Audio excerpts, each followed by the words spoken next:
Types of documentary credit.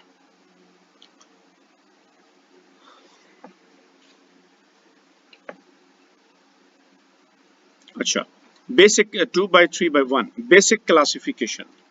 Documentary credit is classified according to the strength of the undertaking into two types. Strength के एतबार से दो किस्में, revocable LC, revocable credit, which can be amended or cancelled without consulting the beneficiary. Seller की इजाजत या उसके inform किए बगैर बैंक चाहे तो कैंसिल कर दे, चाहे तो उसको अमेंड कर दे. ये होगी revocable, removable, cancellable.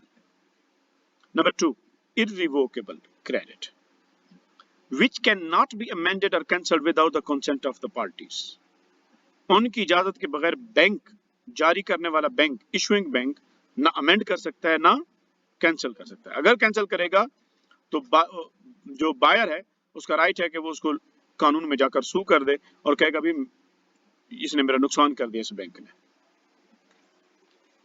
Other classifications. There are other classifications of documentary credit. These include the following. Transferable documentary credit. This credit entitles the beneficiary to request the executing bank to make the credit available partially or totally to another beneficiary or beneficiaries. ये syndicate financing के अंदर भी हो सकता है. मिसाल के तौर पर ABC कंपनी है, वो अपनी बैंक को कहती है कि सिंडिकेट फाइनेंसिंग कर रहे हैं मेरे साथ XYZ, तो 4 और कंपनियां भी बनती हैं, तो आप ऐसा करें कि LC दें मेरी रिक्वेस्ट पर, लेकिन उस LC में आप ये इजाजत दें कि ये ट्रांसफरेबल होगी उन कंपनियों को भी. यानी एक ही LC के ऊपर वो कंपनियां भी क्या कर सकती हैं, खरीदारी कर सकती हैं. इसको कहते हैं ट्रांसफरेबल डॉक्यूमेंट्री क्रेडिट. एक से ज्यादा लोगों को, वो खुद भी बेनिफिट उठाएगा और उसके साथ साथ उसके साथ वाले भी बेनिफिट उठाएंगे. तो फिर जितनी वो ट्रांजैक्शन करना चाहते होंगे, लेटर ऑफ क्रेडिट में उतनी अमाउंट लिखी जाती है. यानी ये लेटर ऑफ क्रेडिट इतनी अमाउंट तक के लिए वैलिड है. Back to back credit, which means the credit issued is guaranteed by an other credit. एक LC होती है, LC की जमानत के तौर पर एक और LC खोली जाती है. इसको कहते हैं back to back letter of credit. इनकी डिटेल के लिए आप गूगल कर सकते हैं, आप देख सकते हैं कि मजीद तफसील, क्योंकि यहाँ पर हमारा कंसर्न जो है वो इनकी तफसील को देखना नहीं है, हम इनके शरी पर्सपेक्टिव को देखना चाह रहे हैं.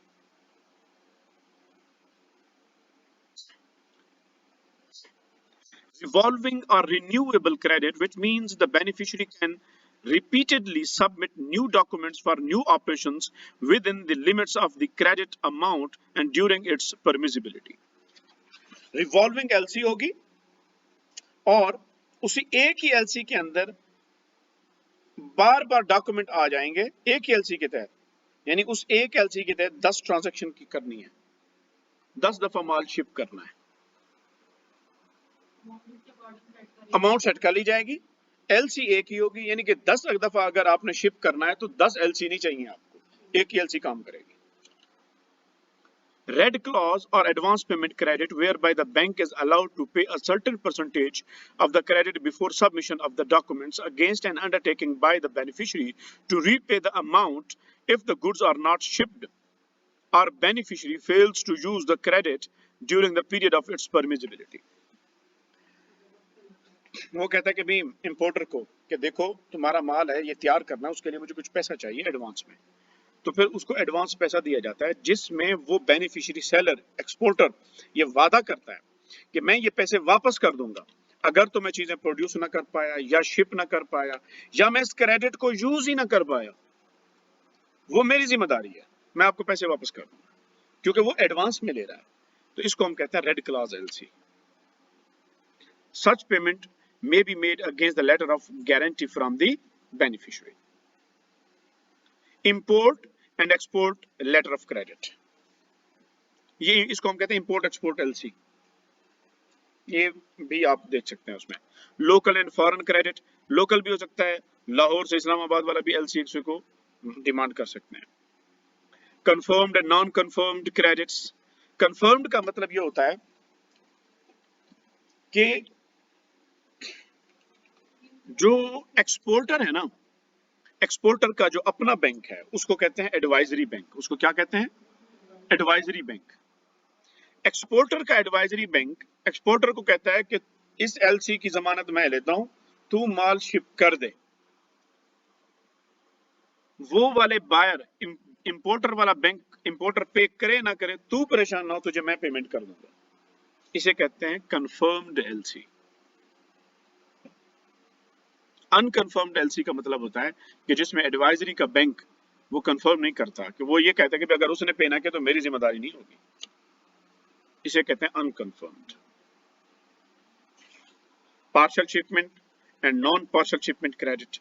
पार्शियल शिपमेंट का मतलब ये होता है कि LC के अंदर मेंशन कर दिया जाता है माल बहुत ज्यादा है, एक ही शिपमेंट में मैं नहीं भेज सकूंगा, मैं 2 से 3 इंस्टॉलमेंट में आपको माल भेजूंगा।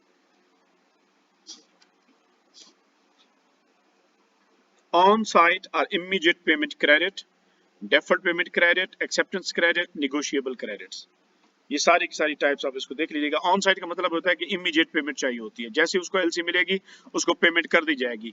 बैंक पहले खुद कहता है कि जी इंपोर्टर से 2 महीने के बाद पेमेंट आएगी, वो मैं ले लूंगा, आपको तो उसी वक्त पे करेंगे ना।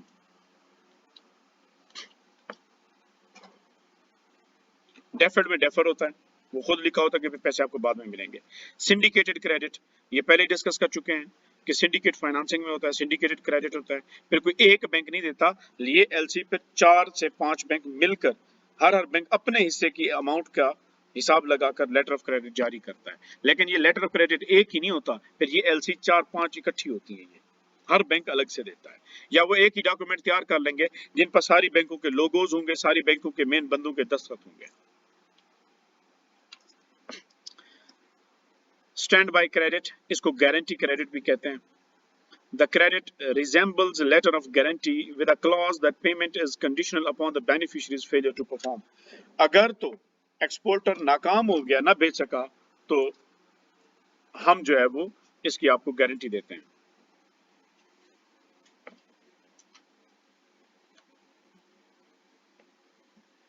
Characteristics of documentary credit.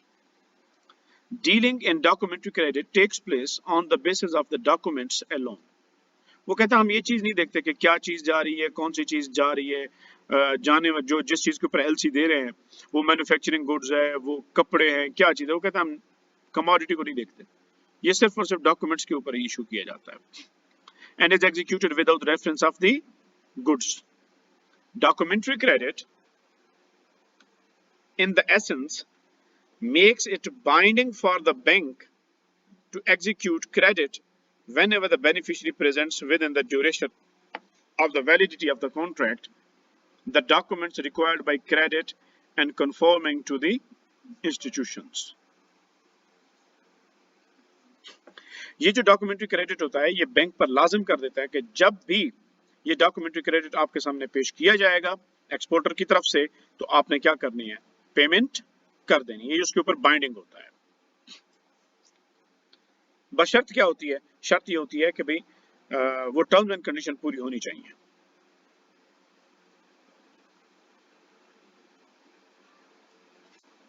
Opening of credit by the buyer, though it may be acted upon with a certainty, is not considered a final payment of the price of the goods. यानी सिर्फ उसने आपको LC भेज दी, LC को payment नहीं समझा जाएगा। LC का वजूद खुद पेमेंट कंसीडर नहीं होगा, ये कंसीडर होगा कि ये गारंटी ऑफ द पेमेंट है, ये प्राइस पे नहीं हो चुकी, ये अभी पे होनी है। वो ये कह रहे हैं कि opening of credit by buyer is not considered a final payment, ये फाइनल पेमेंट कंसीडर नहीं होगी।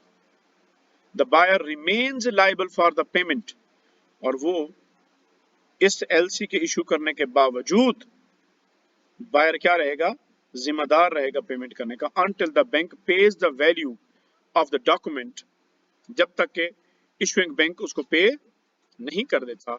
However, the seller does not have a right to request payment from the buyer as long as the credit subsists and is valid.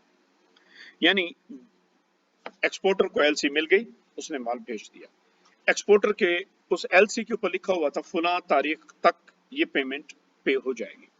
तो exporter के पास कोई right नहीं है कि वो उसकी बैंक को मजबूर करे या बायर को मजबूर करे कि मुझे पैसे अभी दो. क्यों? इसलिए कि अभी वो वैलिड है, उस तारीख तक वो तारीख तो आई नहीं है. तो इसी वजह से वो कहते हैं कि वो कोई राइट नहीं रखता कि वो पेमेंट की उनको रिक्वेस्ट करे. यहाँ रिक्वेस्ट से मुराद उनको मजबूर करना है. दरख्वास्त कर सकता है कि मुझे जल्दी चाहिए पैसे, वो और बात है. If the credit expires before submission of the documents, the seller has the right to claim payment directly from the buyer. LC उस तक पहुंचते पहुंचते जब पहुंची है तो वो है ही एक्सपायर. अब वो कह सकता है बायर को कि जनाब ये तो एक्सपायर एलसी है, आपने जो भेजी है ये तो डेट ही गुजर गई, अब मैं माल आपको शिप करूं तो मुझे पैसे कौन पे करेगा. फिर वो कह सकता है डायरेक्ट उसको, because expiry of the credit in itself does not amount to revocation of the sale contract. उससे आपका सेल कॉन्ट्रैक्ट खत्म नहीं होगा. सेल कॉन्ट्रैक्ट तो पहले हो गया था, एलसी बाद में जा रही हुई, बाद में एलसी क्या हो गई, एक्सपायर हो गई. उस एक्सपायरी से सेल कॉन्ट्रैक्ट नलीफाई नहीं होगा. वो अगर बायर से कहता है कि भाई एलसी एक्सपायर है, मुझे पेमेंट करो, अगर वो पेमेंट कर देता है तो कॉन्ट्रैक्ट जारी रहेगा.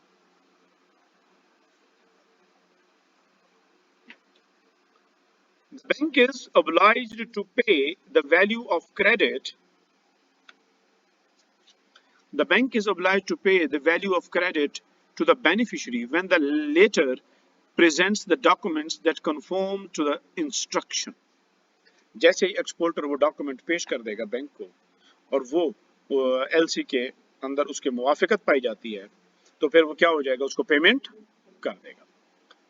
कब पेमेंट नहीं हो सकती? एक्सेप्ट इल्ला ये के, मगर ये के, अपॉन प्रूफ ऑफ फ्रॉड और फोर्जरी ऑफ द डॉक्यूमेंट्स. हाँ, अगर एक्सपोर्टर ने क्या किए हैं, धोखे से डॉक्यूमेंट तैयार किए हुए हैं, गलत बयानी से काम लिया हुआ है, या कोई उसने फ्रॉड किया हुआ है, या अदालत की तरफ से बात आ गई है कि भी ये कॉन्ट्रैक्ट ही इनवैलिड है, तो फिर बैंक उसको पे नहीं करेगा. 2/4/4. अब यहाँ पर इस क्लास के अंदर interpretation of the duties and obligations of the parties to the documentary credit are subject to these laws. वो कहते हैं कि ये इंटरनेशनल ट्रेड ऑर्गेनाइजेशंस हैं, इंटरनेशनल ट्रेड इंस्टीट्यूशंस हैं, उन्होंने कुछ कवानीन बनाए हैं बैनुल अक़वामी तिजारत के. तो एलसी की जितने भी क्लॉजेज होती हैं उन टर्म्स का क्या माना होगा, क्या मीनिंग होगा, इंपोर्टर की ड्यूटी क्या होगी, एक्सपोर्टर की ड्यूटी फराइज में क्या चीज़ आती है, वो सारी की सारी बैनुल अक़वामी तिजारत के डॉक्यूमेंट्स के तहत देखी जाएगी. यानी कि वहाँ पे लॉ जो है वो कानून, ये उसके रेफरेंसेस दिए हुए हैं, इनको टर्म्स 2000, ये सारे के सारे क्या है, लॉ हैं इंटरनेशनल ट्रेड के, उसी के मुताबिक देखा जाएगा. यानी कोई ये नहीं कह सकता पाकिस्तान जी इससे हमारी मुराद तो ये होती है, नहीं भाई, मुराद वही होगी जो इंटरनेशनल लॉ कह रहा है.